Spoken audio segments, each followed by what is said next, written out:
দেশের চলমান রাজনৈতিক অবস্থা মোটেও স্বস্তিকর নয়। বিশেষ করে আমরা যখন জাতীয় নির্বাচনের পরিকল্পনা করছি, সবাই মিলে একটা শান্তিপূর্ণ গণতান্ত্রিক বাংলাদেশ গড়তে চাচ্ছি, ঠিক সেই সময়ে চারপাশে যেই সকল ষড়যন্ত্র আমরা দেখতে পাচ্ছি দেশে এবং দেশের বাইরে থেকে, তাতে আমরা শঙ্কিত ফেব্রুয়ারি মাসে লেভেল প্লেইং ফিল্ডের মাধ্যমে জাতীয় নির্বাচন সম্ভব কিনা। আওয়ামী আমলে ভারতের সাথে সম্পাদিত সকল গোপন অসম চুক্তি জনসম্মুখে প্রকাশ এবং বাতিল করা প্রয়োজন। বাংলাদেশের জনগণ ভারতীয় আধিপত্যবাদ এবং আগ্রাসন আর দেখতে চায় না। দেশের মানুষ আর নতুন করে স্বৈরাচার, ফ্যাসিস্ট, খুনি, চাঁদাবাজ, লুটেরা সরকার চায় না। তাই নতুন বাংলাদেশ গড়তে জাতীয় সংসদের উভয় কক্ষে পিআর পদ্ধতিতে নির্বাচন আয়োজন করতে হবে। লেভেল প্লেইং ফিল্ড নিশ্চিতকরণ এবং ভারতের প্রভাবমুক্ত জাতীয় নির্বাচন আয়োজন করতে হবে। প্রিয় সাংবাদিক বন্ধুগণ, আমরা বিশ্বাস করি জাগপা উত্থাপিত 7 দফা দাবি পূরণ করে আগামী ফেব্রুয়ারি মাসে জাতীয় নির্বাচন আয়োজন করা হলে বাংলাদেশ এক অনন্য উচ্চতায় আসীন হবে। তাই আমরা দেশের জনগণের পক্ষ থেকে 7টি দাবি দ্ব্যর্থহীন কণ্ঠে আবারও ঘোষণা করছি। 1. আগামী ফেব্রুয়ারি মাসে জাতীয় নির্বাচনের পূর্বে জুলাই সনদ বাস্তবায়ন আদেশ জারি ও উক্ত আদেশের উপর গণভোট আয়োজন। 2. শেখ হাসিনাকে ভারত থেকে ফিরিয়ে এনে বিচারের মুখোমুখি করার জন্য কার্যকরী পদক্ষেপ গ্রহণ। 3. সকল গণহত্যা ও আওয়ামী আমলে সংগঠিত জুলুম, নির্যাতন, দুর্নীতির বিচার দৃশ্যমানকরণ। 4. আওয়ামী আমলে ভারতের সাথে সম্পাদিত গোপন অসম সকল চুক্তি জনসম্মুখে প্রকাশ এবং বাতিলকরণ।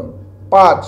জাতীয় পার্টি এবং 14 দলের কার্যক্রম নিষিদ্ধকরণ। 6. জাতীয় সংসদের উভয় কক্ষে পিআর পদ্ধতিতে নির্বাচন আয়োজন। 7. লেভেল প্লেইং ফিল্ড নিশ্চিতকরণ এবং ভারতের প্রভাবমুক্ত জাতীয় নির্বাচন আয়োজন। সম্মানিত সাংবাদিকবৃন্দ, জাগপা উত্থাপিত 7 দফা দাবি নিয়ে আমরা অতীতে 2 দফায়, প্রথম দফায় 3 দিন এবং দ্বিতীয় দফায় 12 দিন নানাবিধ কর্মসূচি পালন করেছি। অন্তর্বর্তী সরকার আমাদের দাবিগুলো মেনে না নেওয়ায় তৃতীয় দফার কর্মসূচি ঘোষণা করছি।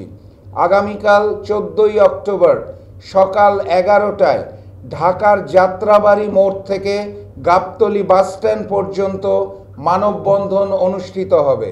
একই দিনে একই সময়ে দেশের সকল বিভাগীয় শহরে মানববন্ধন পালন করা হবে। 15ই অক্টোবর অর্থাৎ পরশুদিন জাগপার সকল সাংগঠনিক জেলা শহরে মানববন্ধন পালন করা হবে। আমি ঢাকাবাসী সহ দেশের সকল দেশপ্রেমী জনগণকে 14 এবং 15 অক্টোবরের কর্মসূচি সর্বাত্মকভাবে সফল করার আহ্বান জানাচ্ছি। বিজয়ের পথে যাত্রা শুরু, জীবন অথবা মৃত্যু।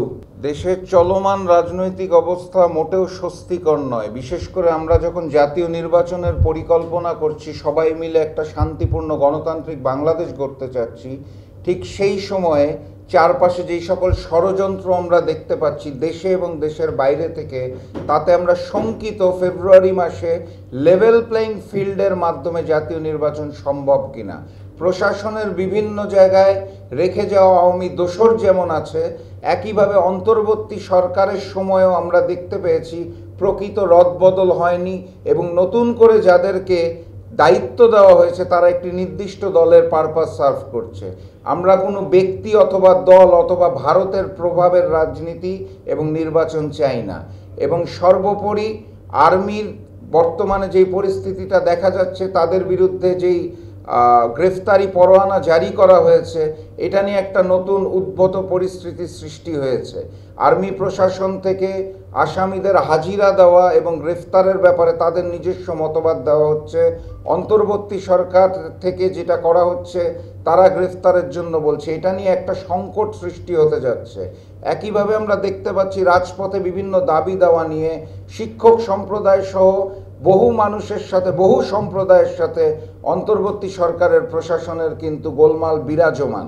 এরকম একটা পরিস্থিতিতে লেভেল প্লেইং না হলে, লেভেল প্লেইং ফিল্ড সৃষ্টি না হলে, ভারতীয় প্রভাবমুক্ত না হলে, শেখ হাসিনার আমলের মতোই জাতীয় নির্বাচন যদি হয়, তাহলে আমরা নতুন করে আবারও স্বৈরাচার পাবো, যেটা আমাদের কাছে কাম্য নয়।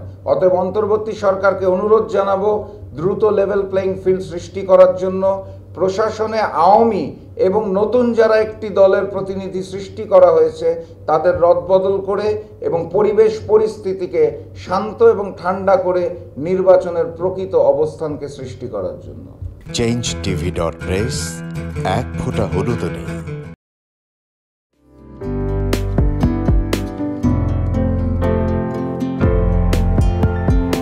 পহেলা জানুয়ারি 2025 ইউটিউব জার্নালিজমের অগ্রদূত changetv.press 6 বছর পেরিয়ে পা রাখল গর্বিত প্রতিটি সরকারের আমলে 10 বছর আমি কোনো ব্যবসা করতে পারিনি। আমার ব্যবসা বন্ধ করার জন্য যত রকম দরকার সব কাজই করেছে, শুধু একটাই বাকি রেখেছে, আমি উঠিয়ে নিয়ে যাইনি। নয়া দিগন্তর মাধ্যমে যাদেরকে আমরা চেষ্টা করেছি সার্ভিস দেওয়ার জন্য, এরা আমাদের অনেকেই খোঁজখবর রেখেছে, ব্যস্ততার জন্য হয়তো দেখা সাক্ষাৎ হয় না, কিন্তু আমি একজনকেই পেয়েছি। তিনি হলেন চেঞ্জ টিভির আমিরুল মোমিন মানিক। উনি এক সময় দিগন্ততে ছিল, সেই হিসাবে আমাদের জানাশোনা ছিল। ওনার একটা ইন্টারভিউতে আমার খুব পছন্দ হয়েছে, সেজন্য আমি ওনাকে 10:30টার সময় ফোন করেছি। উনি উত্তরে বললেন, গলাটা খুব পরিচিত। প্রথমে হয়তো নামটা বুঝে সারেননি, আমার নামটা খেয়াল করতে, আমি সাথে সাথে নাম বলেছি এবং বললো যে 3 দিনের মধ্যে আপনার সাথে আমি দেখা করব। ওনার কমিটমেন্ট অনুযায়ী সেইভাবে এসছে এবং উনি বলছে আপনার যত দুঃখের কথা সব বলেন, আমি প্রচার করব। আমি সত্যি সত্যি ওনার কাছে খুবই কৃতজ্ঞ।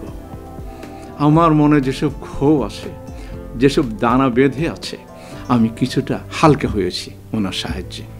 আমি চেঞ্জ টিভির উত্তরোত্তর সমৃদ্ধি কামনা করি এবং ভবিষ্যতে যেন আমার মতো একজন নাম না জানা লোককে চেঞ্জ টিভির সামনে এনে তাকে যেন উদ্বুদ্ধ করে। changetv.press এক ফোঁটা হলুদও নেই।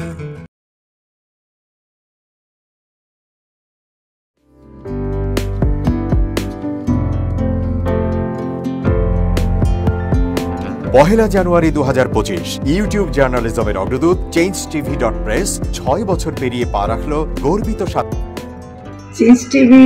তো আমি তাদেরকে আমার অসংখ্য শুভেচ্ছা জানাচ্ছি, কারণ তারা যে ভূমিকা রেখেছে, এই সময় একটা কঠিন সময় ছিল, সেটাতে যেমন ভূমিকা রেখেছে, এমনকি 5ই আগস্টের পরে নতুন বাংলাদেশেও তারা তাদের সেই তীক্ষ্ণ একটা সমালোচনামূলক এবং যেটাকে আমি গঠনমূলক বলব সেরকম একটা ভূমিকা রাখছেন। তো সেক্ষেত্রে আমরা মনে করি যে এই ভূমিকা আমাদের দরকার, আমরা চাই এটা থাকুক এবং আরও যেন সমৃদ্ধ হয়। নতুন বাংলাদেশ নির্মাণে আমরা চাই যে চেঞ্জ টিভি যে সমালোচনাগুলো করছে বা যেগুলো আমরা তুলে ধরছেন, সেটা এমন করে করবেন যেন আমরা সেখান থেকে শিখতে পারি এবং সবাই মিলে যেন আমরা নতুন বাংলাদেশকে সত্যিকার অর্থে বৈষম্য বিহীন একটা সমাজ গড়ে তুলতে পারি, সেটা আপনারা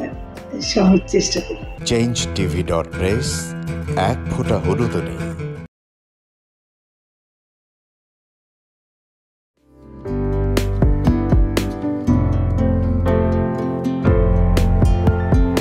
পহেলা জানুয়ারি 2025 ইউটিউব জার্নালিজমের অগ্রদূত changetv.press 6 বছর পেরিয়ে পা রাখল গর্বিত আমি অত্যন্ত আনন্দিত হলাম যে চেঞ্জ টিভি আগামী কয়েকদিনের মধ্যেই 6 বছর পূর্ণ করবে। হাঁটি হাঁটি পা পা করে চলা শুরু করে এখন সে বেশ দৌড়াদৌড়ি করছে বলা যেতে পারে। ও নামটাও অত্যন্ত বলবো যে সিগনিফিক্যান্ট, যে চেঞ্জ, এই গণঅভ্যুত্থান কিন্তু চেঞ্জ চেয়েছে সেই হিসেবে তোমার টেলিভিশনে তোমার এই চ্যানেলের নামের একটা যথেষ্ট মিল মিল আছে। পাওয়া যায়। আমার প্রত্যাশা যে এই গণ অভ্যুত্থানের যে প্রত্যাশা, যে আশা আকাঙ্ক্ষা, চেঞ্জ টিভি সেটিকে এগিয়ে নিয়ে যাবে। তোমাকে শুভেচ্ছা। চেঞ্জ টিভি যারা সম্পৃক্ত আছেন, যারা কর্মী আছেন, সামনে পেছনে সকলকে আমার শুভেচ্ছা। changetv.press, এক ফোঁটা হলুদ নেই।